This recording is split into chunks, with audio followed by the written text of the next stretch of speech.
Connect for me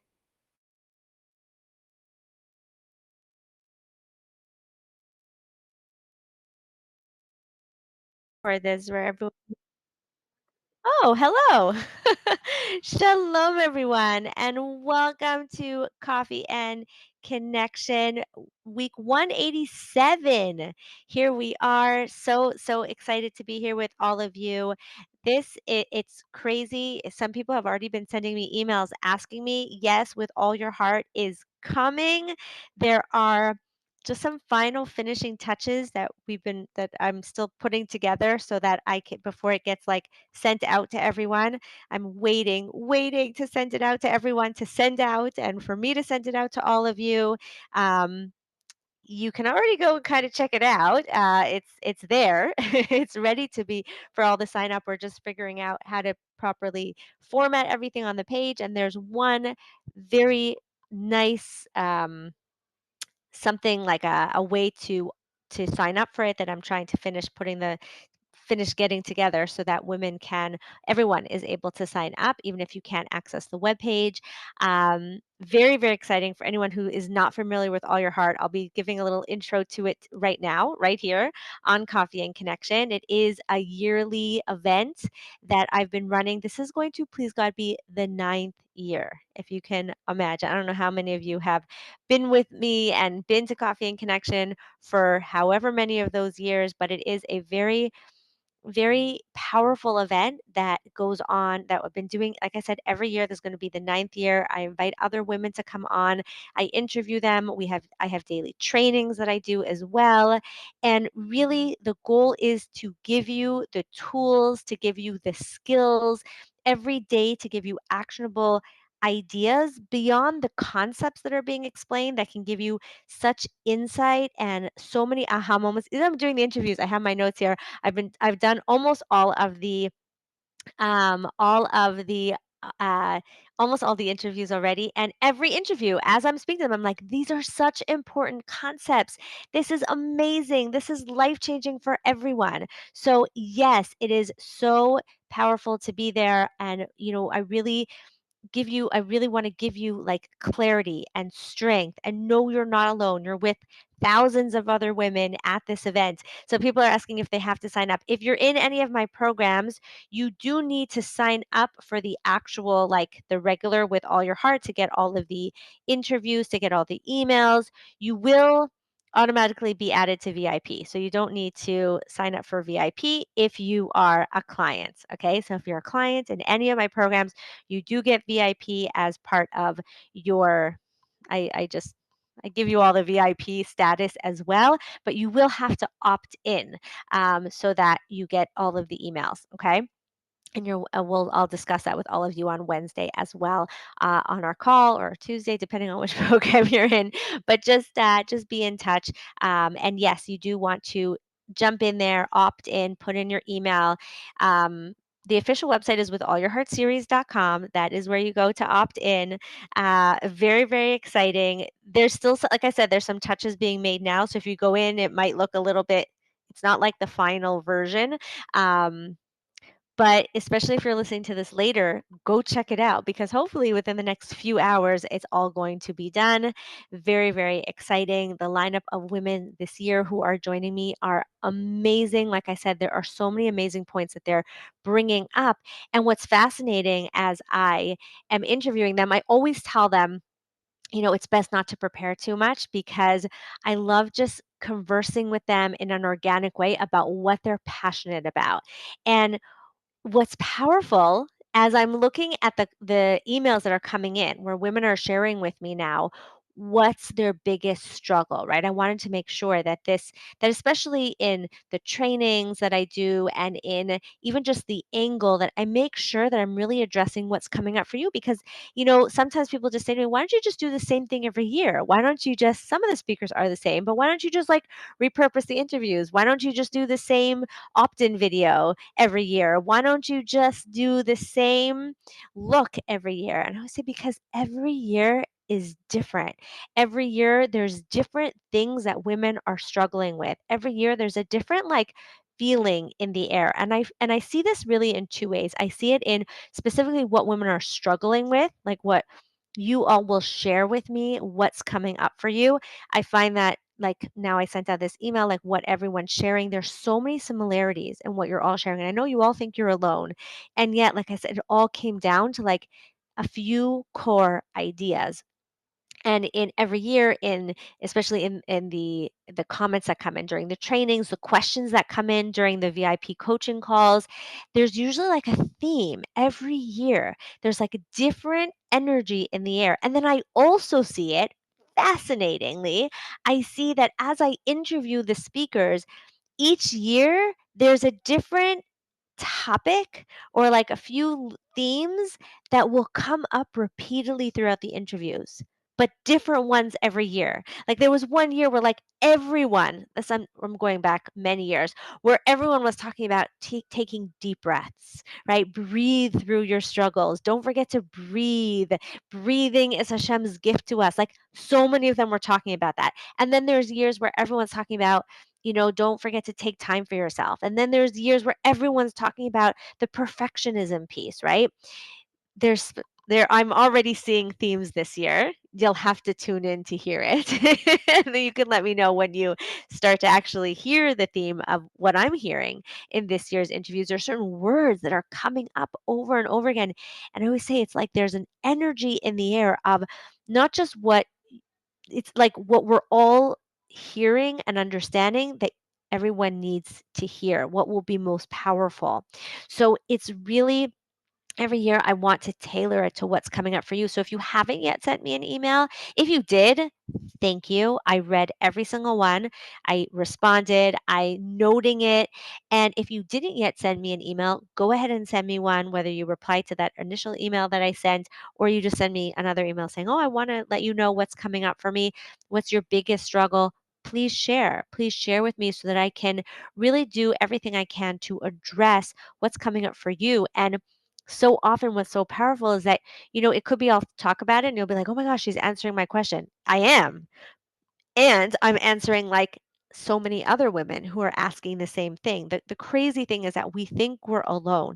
And really, as I said in inviting you to this call where I said, I'm going to give you the next best steps, your like clear steps to be able to create inner calm and more connection in your life, because that it does seem to be what women are really struggling with. I guess there's a reason why my last little coaching program was called Calm and Connected, right? It seems like that really is so many of the deepest struggles that we're dealing with, feeling this inner angst, inner negative voices, inner what's the word I'm looking for? Criticism, right? That inner perfectionism that's going on. And feeling like there's so much that we need to do. And there is so much that we need to do. I'm not denying that. There is a lot going on. And when we have all of that inner inside of us and we don't know how to calm it, we don't know how to speak to it, we don't know how to turn down the volume of all of those negative voices, when we don't know how to hear the positive voices, when we don't know how to question the stories that we're being told, it's very hard to stay calm. And then that calm, I'll just show you like how it all works together.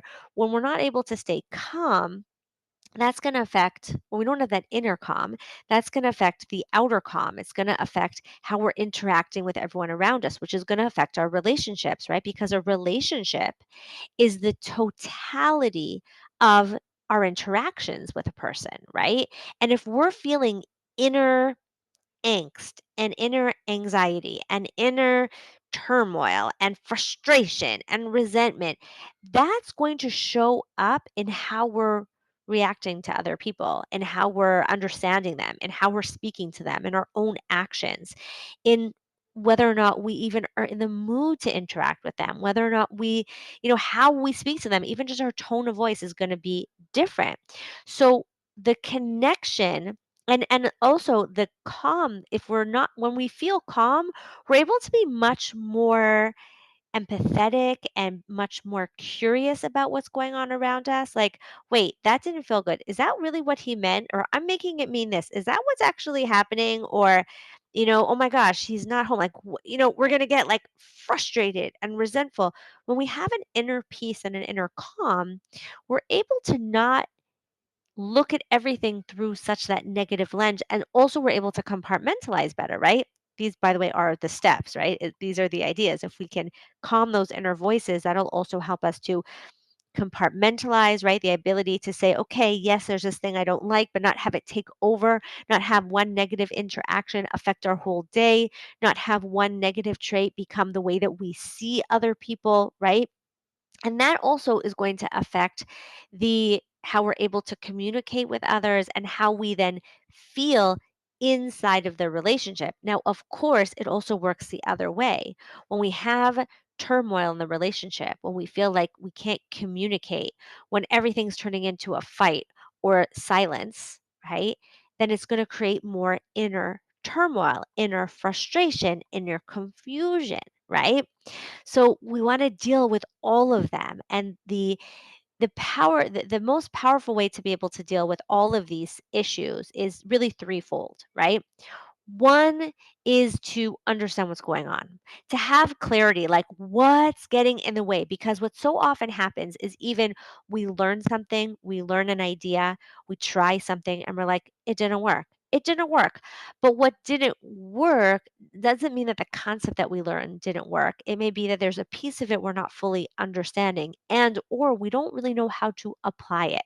So that brings us already to number two. But number one is really looking to understand, really looking to get those like ahas, those like, oh, that's why this isn't working. Oh, that's why I'm so upset all the time. Oh, that's, why I'm judging him so negatively. Oh, that's why me and my teenager are fighting all the time, right? Like to get those ahas, to get those understandings.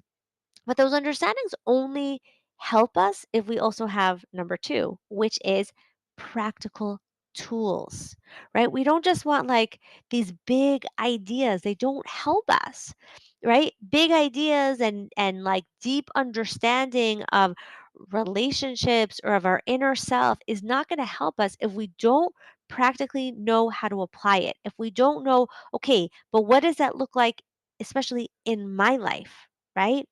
And then so we need to have clarity as to like how do I apply this? How do I use this, right? What are some first steps I can take? What can I This is literally the questions I ask the experts that I interview. Like these are really great ideas. Now, practically what can a woman do? What's a first step that she can take? How can a woman use this in her relationship? These are the things that we talk about and that then I also talk about with you on the trainings and answer your questions about in the Q&A, the VIP Q&A coaching calls. So that brings us to number 3, which is that the third step in being able to really create breakthrough is to accept the reality and almost like relax into the truth that we don't have to figure it out alone. If anything, to accept the reality that we can't figure it out alone. And that's exactly makes sense, right? Because all I know is what I know, right? That's the truth. All I know is what I know, right? All I can understand is based on the way my brain works. We literally cannot see our blind spots, right? We can't be like, oh, but I'll try harder to see my blind spot. If something's in your blind spot, you can't see it. And if you are at the same time that you're trying to fix an issue, telling yourself, I'm the only one with this problem. What's wrong with me? What's wrong with my husband? What's wrong with my relationship? I can't believe I married him. I can't believe this is reality. I'm such a mess. I'm so broken. If you're telling yourself all of those stories because you believe you're the only one, how much strength, koach, how much inspiration are you going to have to deal with the issue? But what if you're not alone, right? You know that there are so many other women who are dealing with these struggles because they're normal. Now, normal doesn't mean I always have to make, I've realized, I see this especially, I see it in so many places. It's like prevalent all over the place. This issue that women, not you, meaning it's an issue in the way content is being delivered. Okay. Especially on like social media, like Instagram. Anytime I look at a relationship thing on there, I get so angry because they don't make a differentiation between normal and what word should we use? Healthy, normal, and congruent to deep relationships, normal and the difference between normal and something that's going to create more of a feeling of love and connection, right? There's a big difference between them. I really invite you to acknowledge the difference between normal and what's going to be helpful to my relationship. Is it, let's just use a very extreme example. Is it normal to sometimes not feel attracted to your husband? Yes, it's so normal. It's normal.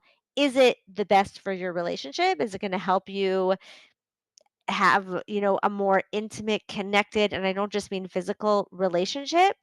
No, it's not going to help so much. It'll be a good idea to like work on your to work on like to feel more connected, to feel more attracted, right? So yes, separate like normal is really what's common. Exactly. Thank you for sharing that. But here women use the word normal to mean like okay. Like it's not normal that my house is such a mess. I think it's pretty normal. I think it's pretty normal when we have a lot of stuff going on and only so many hours of the day and we can only be in so many places at once and people are constantly making messes that it's going to be normal for there to be a mess. Now, do you like the mess? Are you functioning okay in the mess? Is your family functioning okay in the mess? That's a separate question. But is it normal? It's so normal. Is it normal to yell at your kids? Yeah, it's very normal to yell at your kids. Do you want to yell at them? Is it helpful for them? Does it get across? Does it make them listen to you better? Is it making are you being the mother you want to be? Maybe not. But normal? Very normal. Is it normal to struggle in your relationship? Is it normal to not have it all figured out? Is it normal to not feel totally, utterly gaga in love and feel total extreme partnership and you're just working together in tandem like beautifully every second of the day? Is that normal? No, that wouldn't be normal, right? The norm is to have struggles. Why? Because you're two completely different people with two completely different personalities and upbringings, two different genders, two different ways of doing things. You also are both changing all the time. So even if you learn the other person, and by the way, even if we think we're learning the other person, usually it's just self fulfilling. We're just like, not just self fulfilling prophecies, we're creating evidence for something based on how we're interpreting it, which usually is not the correct interpretation because it's based on our own stories and fears, there's a lot that's going on, right? So when you realize, wait, hold on, is it normal? Yes. Is it the way I want things to be? No, I want things to be more connecting. I want things to be more calm. I want to feel more joyful. I want to feel more connected. I want to feel more open. Okay, so let's talk about how to do that. But do you feel the difference in that? Do you see how that's going to like there's like an ease to it. There's a letting go of that. But you should, but it shouldn't be this way.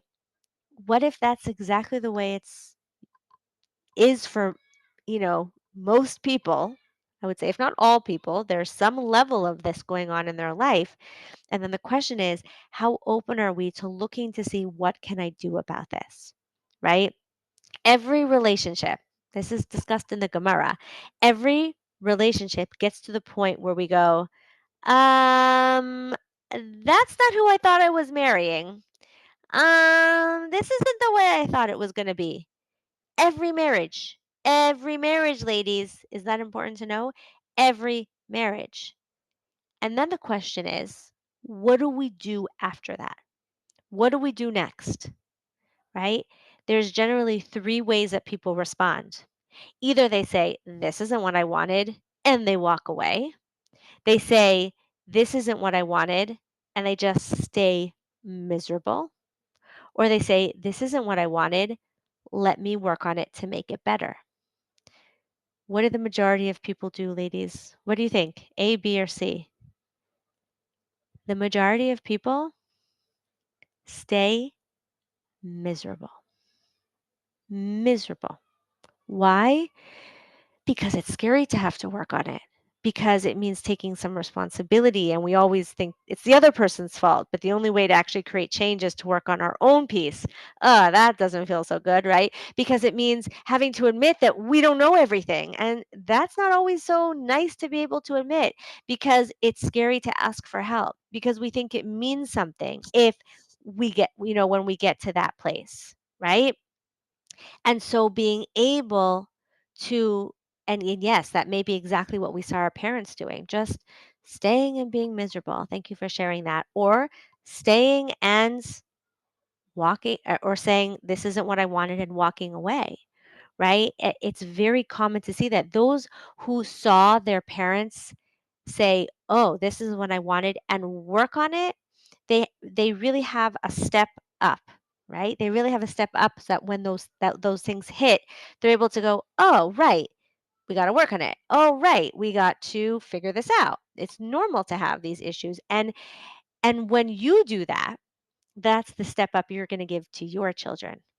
Right? So I always say that this work, when you do this work, it doesn't just affect you and your marriage, it affects your children, your grandchildren, your great grandchildren, please God, for generations, because you're ending the cycle of whatever it was that you saw before, right? So knowing that you can work on it. Yes, knowing that you can work on it, right? It's normal, and there's solutions. That really is, to me, so much of what my work is about, and so much of what I want to share with all of you, specifically, and with all your heart. It's where I get to share it with the most people, the most women, and it makes me so excited to be able to give that message. Do we want to stay, like, do I want you to think that your struggles are normal, so that you can be like, okay, they're normal, just deal with them? No, no. But when you know that they're normal, that can give you the strength, the inspiration, the feeling of, okay, I'm enough. And now let me work on this, without beating yourself up about it. Right. So someone's asking, is this where someone either goes into fight, flight, or please? You already know my work. So fight, flight, or please is usually when we're triggered. So a person could get triggered specifically because they think, "Oh my gosh, something's wrong with me." So yes, 100%, if you have a fear of being wrong, a fear of, of that, you're going to fail, a fear of being left, a fear of what it means if your marriage isn't perfect, and then you see an issue, and 100% it could trigger in you the fight, flight, or please, which could cause you to either fight to try to, like, no, let's prove that everything's okay, or let me get you to be who I want you to be, or let me fight with myself to be the perfect wife, right? Or flight, we just shut down. Or please, this is also where it could turn into, oh, just let me just let go of everything that, of like what I feel matters to me, to just make you happy. Let's just make sure we have the perfect relationship. And this is where we sacrifice connection for perfection, right? We just need this to look perfect. So we, like, give up of ourselves, thinking that that's going to help. And then we end up usually either resentful, or, or there isn't, we're not bringing ourselves to the relationship. We're not communicating, and then we're upset about it. We lose ourselves, and then, there isn't even who for the other person to connect with. So these are such important conversations, and I'm seeing even more come in. Yes, understanding something is normal helps to begin accepting your situation as it is. And here's the thing about acceptance. Why is acceptance so important? And I'm going to end with this idea. Acceptance is so important because, as we talked about last week in Coffee and Connection, right? If you don't accept what is, you can't deal with it, right? Go back to last week. If you don't accept what is, you can't then figure out how to handle it. Acceptance doesn't mean I accept it as it is and now I'm stuck in it. I have to just, sometimes women say, okay, I accepted this is what it is. This is how Hashem wants it to be. I guess I'm supposed to be miserable. No, that's not what acceptance is. And it's so sad, because that's not what Hashem wants from us. Hashem never wants us to just be miserable, right? Actually, years ago, I kept hearing this message from women so often that I invited my Rebbitzin Shani Terragan, who's also, please God, going to be one of the experts you're going to hear from in With All Your Heart again this year. And we did a coffee and connection together specifically to address this point. So I just want to like share this idea that it's not I accept so that then I give up, that we accept to then like just surrender to it. No, the idea of acceptance is once I accept what is, now I know where, then I can figure out where to go from here. If I accept this as the situation, now I can figure out how to handle the situation, how to grow from the situation. What's my next step? What's going to help me? Do you hear that? Acceptance is like getting a lahavdil, like it's like an emotional or a relationship diagnosis, right? And yes, acceptance doesn't mean you agree with it, that you like it, that it's good, that it's no, that's not what acceptance is. Acceptance is acknowledging what's going on, acknowledging the present, acknowledging what is at this moment so that then you can deal with it. For example, if there were years, and now let's say, for example, I suffer with seasonal allergies, but sometimes it's throughout the year. And sometimes you'll hear me sneezing a lot and all of that. And let's say I don't want to accept that I have allergies. No, I don't have allergies, or it's just a cold, or it's nothing. I don't want to accept it. I don't want to acknowledge that I have this issue. I don't want to take something, right? I resist it, right? The opposite of acceptance is resistance. I'm resisting the fact that I have allergies. I don't want to deal with it. I don't want to take something. I don't, no, it's not true. So what's going to happen? I'm just going to keep sneezing all the time, losing my voice, um, feeling blah all the time, maybe having headaches, walking around feeling like I can't breathe. Oh my gosh, I always have a cold. What's wrong with me? Like, but if I bring acceptance to, oh, I have allergies. Oh, my allergies get especially bad at certain times of the year. Then it doesn't mean I have to suffer. Like, oh, I have allergies.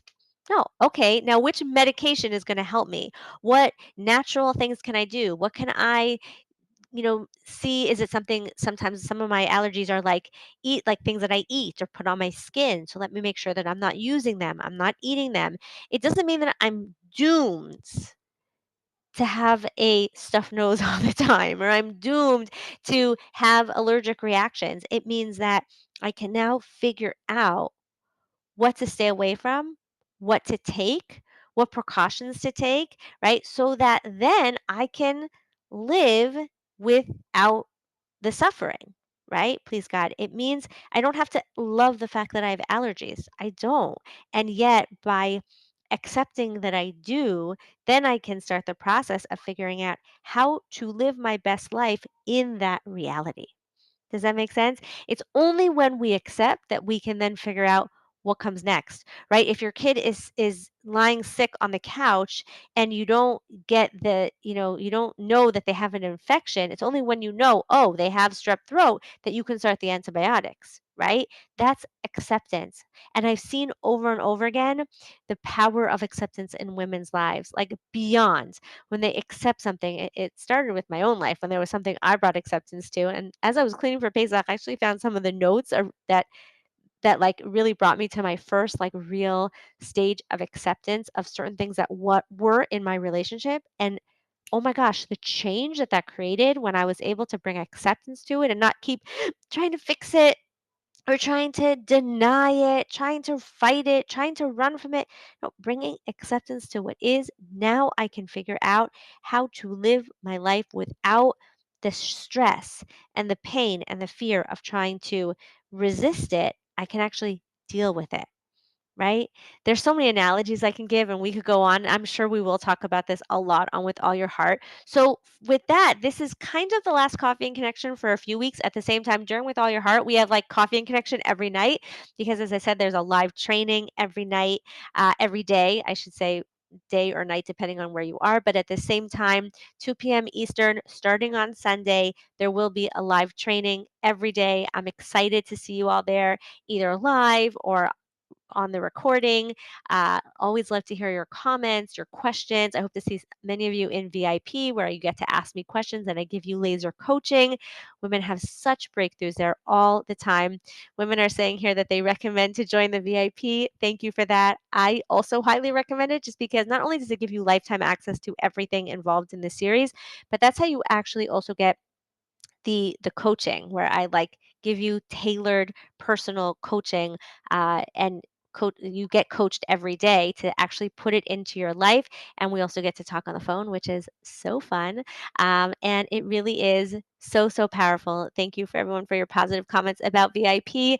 I hope to see you all back there, and I can't wait to see you on Sunday for the intro session of With All Your Heart. So great to have you here to talk about it. You can already check it out with allyourheartseries.com. You'll be getting an email about it soon. Love to see you all there. Thank you. And I can't wait to see you there. And until then, may we all be blessed to live, love, and be loved with all our hearts. Goodbye for now.